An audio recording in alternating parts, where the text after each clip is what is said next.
ಸ್ನೇಹಿತರೆ ನಮಸ್ಕಾರ, ನಾನು ವಸಂತ್ ಗಿಳಿಯಾರ್.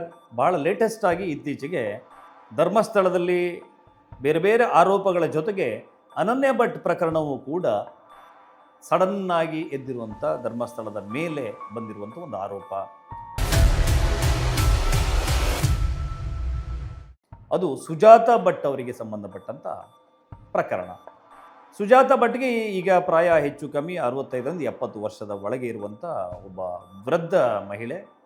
ಆಕೆ ಇಲ್ಲೇ ಮಣಿಪಾಲದ ಹತ್ತಿರದಲ್ಲಿರುವಂಥ ಪರೀಕದವರು. 16ನೇ ವಯಸ್ಸಿಗೆ ಅವರು ಊರನ್ನು ಬಿಟ್ಟು ಓಡೋಗಿರ್ತಾರೆ ಅಂಥೇಳಿ ಅವರ ಕುಟುಂಬದ ಮೂಲದವರು ಹೇಳುವಂಥದ್ದು. ಅವ್ರು ಓಡೋದ ನಂತರ ಎಲ್ಲಿ ಹೋದರು, ಯಾರನ್ನ ಮದುವೆ ಆದರೂ, ಅವ್ರಿಗೆ ಎಷ್ಟು ಜನ ಮಕ್ಕಳು, ಯಾವುದು ನಮ್ಗೆ ಗೊತ್ತಿಲ್ಲ ಅಂಥೇಳಿ ಅವರ ಸಂಬಂಧಿಕರು ನಮಗೆ ಅನಧಿಕೃತವಾಗಿ ಹೇಳಿದ್ದಾರೆ. ತಮ್ಮ ಹೆಸರನ್ನ ಹೇಳಲಿಕ್ಕೆ ಇಚ್ಛಿಸದೇ ಇರುವಂಥವರು. ಅವರ ಆಸ್ತಿಯನ್ನು ಧರ್ಮಸ್ಥಳದವರು ತಗೊಂಡಿದ್ದಾರೆ ಎನ್ನುವ ಆರೋಪವನ್ನು ಸುಜಾತ ಭಟ್ ಮಾಡ್ತಾ ಇರುವಂಥದ್ದು. ಆಗ ನೋಡಿದರೆ ಬ್ರಾಹ್ಮಣ ಕುಟುಂಬದ ಸುಜಾತ ಭಟ್ ಅವರು ಕೊಟ್ಟ ಹೆಣ್ಣು ಕುಲದ ಹೊರಗೆ ಎನ್ನುವಂತಹ ಒಂದು ನಡಾವಳಿಯಲ್ಲಿ ನಡೆದು ಬಂದವರು. ಅವರ ಪಿತ್ರಾರ್ಜಿತ ಆಸ್ತಿ ಅದನ್ನು ನಾರಾಯಣರಾವ್ ಎನ್ನುವಂಥವರು ಧರ್ಮಸ್ಥಳಕ್ಕೆ ದಾನ ಮಾಡಿರುವಂತಹ ದಾಖಲೆಗಳು ನಮಗೆ ಸಿಗ್ತವೆ. ಈ ನಡುವೆ ಸುಜಾತ ಭಟ್ ತನ್ನ ಜಾಗವನ್ನು ಕೇಳಿಕೊಂಡು ಧರ್ಮಸ್ಥಳಕ್ಕೆ ಹೋಗಿರಬೇಕು. ಅಲ್ಲಿ ಅವ್ರಿಗೆ ಯಾವುದೇ ಮಾಹಿತಿ ಇಲ್ಲದೇ ಇರಬಹುದು. ಹಾಗಾಗಿ ಸುಜಾತ ಭಟ್ ಸೌಜನ್ಯ ಪ್ರಕರಣದಲ್ಲಿ ಹೋರಾಟ ಮಾಡ್ತಾ ಇರುವಂಥ ಹೋರಾಟಗಾರರನ್ನು ಸಂಪರ್ಕ ಮಾಡಿರಬಹುದು. ಇದು ನಮಗೆ ಬೇಕಾಗಿರುವಂಥ ಒಂದು ಒಳ್ಳೆ ಕುರಿ ಅಂತ ಅಂದ್ಕೊಂಡು ಸುಜಾತ ಭಟ್ ತಲೆಗೆ ಇಲ್ಲ ಸಲ್ಲದ ಸುಳ್ಳುಗಳನ್ನು ಹೇಳುವಂತೆ ತುಂಬಿಸಿ ಅವರಿಂದ ಈ ಡ್ರಾಮಾವನ್ನು ಮಾಡಿಸ್ತಾ ಇರಬಹುದು.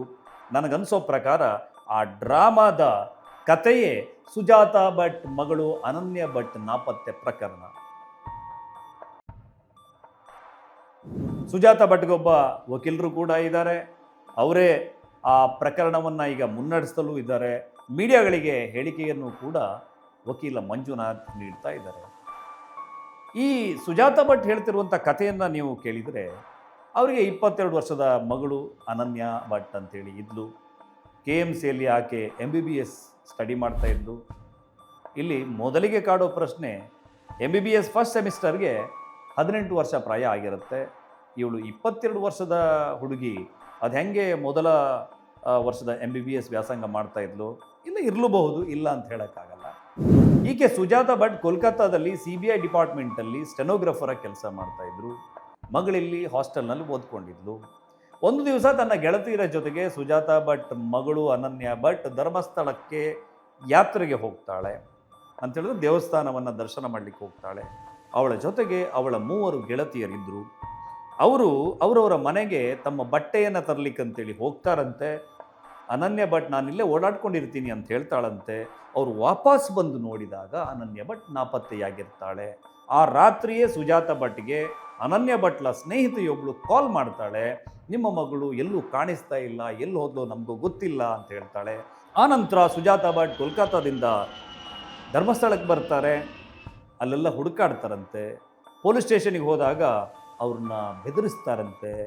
ಆಮೇಲೆ ಧರ್ಮಸ್ಥಳಕ್ಕೆ ಸಂಬಂಧಪಟ್ಟಂಥ ಅಧಿಕಾರಿಗಳಲ್ಲಿ ಕೇಳುವಾಗ ಯಾವುದೋ 3 ಜನ ಶ್ವೇತವಸನಧಾರಿಗಳು ನಾಮ ಹಾಕ್ಕೊಂಡಿದ್ದವರು ಬಂದು ಸುಜಾತ ಭಟ್ಗೆ ಹೊಡಿತಾರೆ.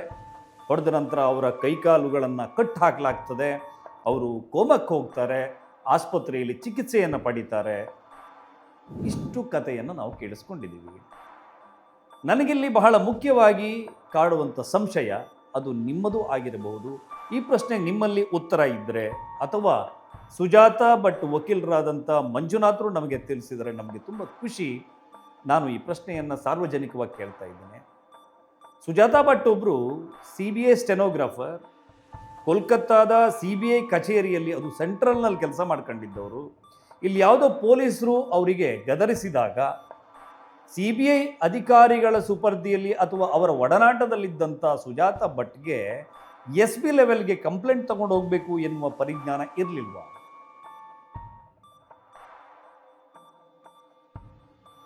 ಸುಜಾತ ಭಟ್ ಅವರ ಮೇಲೆ ಹಲ್ಲೆಯಾಗಿ ಇವರು ಕೋಮಕ್ಕೆ ಹೋದರೂ ಕೂಡ ಆ ಸಂದರ್ಭದಲ್ಲಿ ಯಾವುದೇ ದೂರನ್ನು ಅವರು ಯಾಕೆ ದಾಖಲು ಮಾಡಲಿಲ್ಲ? ಸುಜಾತ ಭಟ್ ಚಿಕಿತ್ಸೆಯನ್ನು ಪಡೆದಂಥ ಆಸ್ಪತ್ರೆ ಯಾವುದು? ಅವರಿಗೆ ಚಿಕಿತ್ಸೆಯನ್ನು ನೀಡಿದಂಥ ವೈದ್ಯಾಧಿಕಾರಿಗಳು ಯಾರು? ಸುಜಾತ ಭಟ್ ಹೇಳ್ತಾ ಇರುವಂಥ ಅನನ್ಯ ಭಟ್ ಅವರ ಯಾವುದಾದ್ರೂ ಫೋಟೋ ಇದೆಯಾ?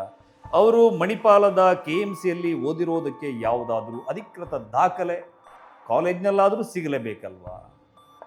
ಸುಜಾತಾ ಭಟ್ ಅವರು 22 ವರ್ಷಗಳ ಕಾಲ ತನ್ನ ಸ್ವಂತ ಮಗಳು ನಾಪತ್ತೆಯಾದರೂ ಕೂಡ ಒಂದು ಮಿಸ್ಸಿಂಗ್ ಕಂಪ್ಲೇಂಟನ್ನು ಎಲ್ಲೂ ಕೂಡ ದಾಖಲು ಮಾಡಲಿಲ್ಲ. ಯಾಕೆ? ಇತ್ತೀಚೆಗಷ್ಟೇ ಸುಜಾತಾ ಭಟ್ ಧರ್ಮಸ್ಥಳಕ್ಕೆ ಹೋಗಿ ನನ್ನ ಮಗಳ ಅಸ್ಥಿಪಂಜರವನ್ನು ಹುಡುಕಿ ಕೊಡಿ ಅಂಥೇಳಿ ದೂರನ್ನು ಕೊಟ್ಟಿದ್ದು ಯಾಕೆ? ಅವ್ರ ಮಗಳು ಅಸ್ಥಿಪಂಜರ ಆಗಿದ್ದಾಳೆ ಅಂಥೇಳಿ ಅವ್ರು ಹೆಂಗೆ ನಂಬ್ತಾರೆ? ಸುಜಾತಾ ಭಟ್ ಅವರ ಗಂಡ ಯಾರು? ಅರ್ಥಾತ್ ಅನನ್ಯ ಭಟ್ ಅವರ ತಂದೆ ಯಾರು? ಎಲ್ಲ ಪ್ರಶ್ನೆ ಸಾರ್ವಜನಿಕ ವಲಯದಲ್ಲಿದೆ. CBI ಅಧಿಕಾರಿಣಿ ಆಗಿರುವಂತಹ ಸುಜಾತಾ ಭಟ್ ಒಂದು ಕಡೆ ಹೇಳ್ತಾರೆ, ನಾನು ಬೆಂಗಳೂರಿನಲ್ಲಿ ಲಿವ್ ಇನ್ ರಿಲೇಷನ್ಶಿಪ್ಪಲ್ಲಿ ಇದ್ದೆ ಅಂತ ಹೇಳ್ತಾರೆ. ಅವ್ರ ಹೆಸರನ್ನು ಒಂದು ಕಡೆ ಅವರು ಉಲ್ಲೇಖ ಮಾಡ್ತಾರೆ. ಹಾಗಿದ್ರೆ ಅನನ್ಯ ಭಟ್ ಅವರ ಮಗಳಲ್ಲ ಅನ್ನೋದು ನಮಗೆ ಇದರಿಂದ ತಿಳಿದು ಬರುತ್ತೆ. ಅನನ್ಯ ಭಟ್ ಅವರ ನಿಜವಾದ ತಂದೆ ಯಾರು? ಇಲ್ಲಿಯ ತನಕ ಸುಜಾತ್ ಭಟ್ ಅವರು ಯಾಕೆ ಒಂದೇ ಒಂದು ಕಂಪ್ಲೇಂಟನ್ನು ಎಲ್ಲಿಯೂ ಕೂಡ ಕೊಟ್ಟಿಲ್ಲ? ಅನನ್ಯ ಭಟ್ ನಾಪತ್ತೆಯಾದ ನಂತರ ಆಕೆ ಎಲ್ಲಿ ಹಾಸ್ಟೆಲ್ನಲ್ಲಿ ವಾಸ ಮಾಡಿಕೊಂಡಿದ್ಲೋ ಆ ಹಾಸ್ಟೆಲ್ ವಾರ್ಡನ್ನಲ್ಲಿ ಕೇಳಿದರೆ ಆ ವಾರ್ಡನ್ ಹೆಸರು ಏನು? ನನ್ನಲ್ಲಿ ಸಹಜವಾಗಿ ಹುಟ್ಟಿರುವಂಥ ಪ್ರಶ್ನೆ. ನಾನು ಯಾವುದೇ ಕಾರಣಕ್ಕೂ ಸುಜಾತಾ ಭಟ್ ಅವರ ಮೇಲೆ ಆರೋಪವನ್ನು ಮಾಡ್ತಾ ಇಲ್ಲ. ನನಗೆ ಅವರ ಮೇಲೆ ಯಾವ ಕಂಪ್ಲೇಂಟ್ಸೂ ಇಲ್ಲ. ಮಾನವ ಸಹಜವಾದಂಥ ಸಂದೇಹಗಳು ನನ್ನನ್ನು ಕಾಡ್ತಾ ಇವೆ. ಹಾಗಾಗಿ ಇದಿಷ್ಟಕ್ಕೂ ನನಗೆ ಸುಜಾತಾ ಭಟ್ ಅಥವಾ ವಕೀಲರಾದಂಥ ಮಂಜುನಾಥ್ ಅವರು ಉತ್ತರ ಕೊಡ್ತಾರೆ ಎನ್ನುವ ನಿರೀಕ್ಷೆಯಲ್ಲಿದ್ದೇನೆ. ಮತ್ತು ಈ ಪ್ರಕರಣವನ್ನು ಒಬ್ಬ ಪತ್ರಕರ್ತನಾಗಿ ಗಮನಿಸಿದಾಗ ಇದರ ಹಿನ್ನೆಲೆಯಲ್ಲಿ ಬಹಳ ದೊಡ್ಡ ಷಡ್ಯಂತ್ರವಿದೆ ಅಂತ ನನಗನ್ಸುತ್ತೆ. ಸುಜಾತಾ ಭಟ್ ಅವರು ಬೇಕಂತಲೇ ಸುಳ್ಳು ಕಥೆಗಳನ್ನು ಹೆಣೆದು ಬಿಟ್ಟಿದ್ದಾರೆ ಎನ್ನುವಂತಹ ಅನುಮಾನ ಮೂಡುತ್ತೆ. ಈ ಪ್ರಕರಣ ತಲೆಬುರುಡೆ ರಹಸ್ಯವನ್ನು ಭೇದಿಸ್ತಾ ಇರುವಂತಹ SIT ಅಧಿಕಾರಿಗಳು ಕೂಡ ಗಮನಿಸಬೇಕು. ಇದರ ರಹಸ್ಯವನ್ನು ಕೂಡ ಭೇದಿಸಬೇಕು. ಜನರ ಮುಂದೆ ಇದರ ಸತ್ಯ ಏನು ಅನ್ನೋದನ್ನು ತೆರೆದಿಡಬೇಕು. ಸತ್ಯ ಆದಷ್ಟು ಬೇಗ ತಿಳಿತದೆ ಎನ್ನುವ ನಿರೀಕ್ಷೆಯಲ್ಲಿ ಎಲ್ರಿಗೂ ಮತ್ತೊಮ್ಮೆ ನಮಸ್ಕಾರ.